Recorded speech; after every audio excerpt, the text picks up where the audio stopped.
Madam आपके 700 रुपये हो गए। 700 किस बात के? 2 तार ही तो जोड़े तुमने। मैडम तार जोड़ना इतना ही आसान होता तो आप ही जोड़ लेती ना, मुझे क्यों बुलाया? मैडम बिजली का काम में ना एक बार ही गलती हो सकता है, क्योंकि दोबारा गलती करने लायक इंसान बचता ही नहीं। बातें तो बहुत बना लेता है तू, लगता है चाहता नहीं मैं तुझे यहाँ दोबारा बुलाऊं। कोई बात नहीं मैडम, मत बुलाना, लेकिन मैडम मैं अपने हक का ही मांग रहा हूँ। तो 400 ले लेना, 700 तो तू बहुत ज्यादा बोल रहा है। अरे मैडम जायज ही है। क्या हुआ? देखो ना, 2 तार जोड़े हैं इसने और 700 रुपये मांग रहा है। लो भाई तुम्हारे 700 रुपये। अरे तुम ये शुक्रिया साहब। कोई बात नहीं। उसने 700 मांगे और तुमने 700 ही दे दिए। ज्यादा पैसे आ रहे हैं क्या तुम्हारे पास? तुम्हें पता है वो 700 रुपये उस 2 तारों को जोड़ने के नहीं थे, वो 700 रुपये उस खतरे के थे जो उसने उस तार को जोड़ते वक्त लिया। ये बात 2 तारों को जोड़ने की नहीं थी, ये बात उस मेहनत की थी जो उसने इतने साल इस काम को दी, और अक्सर यही चीज़ लोग देख नहीं पाते।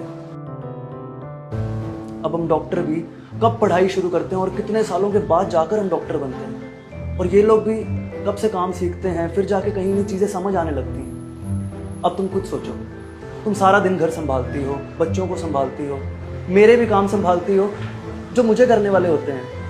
अब कोई तीसरा बंदा आके तुम्हें बोले कि तुम करती ही क्या हो, तो तुम्हें कैसा लगेगा? उसी तरह हमें कभी भी किसी के काम को जज नहीं करना चाहिए। तुम्हें पता है डॉक्टर और इलेक्ट्रीशियन के काम में क्या सिमिलरिटी है?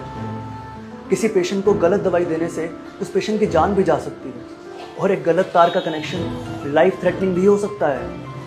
सही कह रहे हो तुम। हमें दूसरों की मेहनत और एक्सपीरियंस की कदर करनी चाहिए, क्योंकि हर काम में ना एक कला होती है और उस कला को सीखने में सालों लग जाते हैं। जैसे तुम्हारे प्रोफेशन में कंसल्टेंसी इंपॉर्टेंट होती है, क्योंकि कई बार एक सही सलाह से किसी की जान बच सकती है। वैसे ही जो तुम मेडिसिन दे दो ना अपने पेशेंट्स को, वैल्यू उसकी नहीं होती, वैल्यू होती है तुम्हारे एक्सपीरियंस और सही डिसीजन की, जिससे तुम्हारे पेशेंट्स ठीक होते हैं। ठीक वैसे ही जब एक इलेक्ट्रीशियन तार जोड़ता है ना, तो वो सिर्फ तार नहीं जोड़ता, वो एक्चुअल में अपनी सिक्योरिटी रखता है जो उसने इतने सालों की मेहनत से सीखी है। रवि, आज तुमने मुझे सिखाया कि कोई काम आसान नहीं होता, हर काम में ना एक जिम्मेदारी होती है और उस जिम्मेदारी की ही वैल्यू होती है। इसलिए आज के बाद ना मैं कभी किसी के काम को जज नहीं करूँगी। कोई भी मिस्त्री आएगा ना, तो मैं उससे पहले ही पैसों की बात करके रखूँगी, और अगर नहीं कर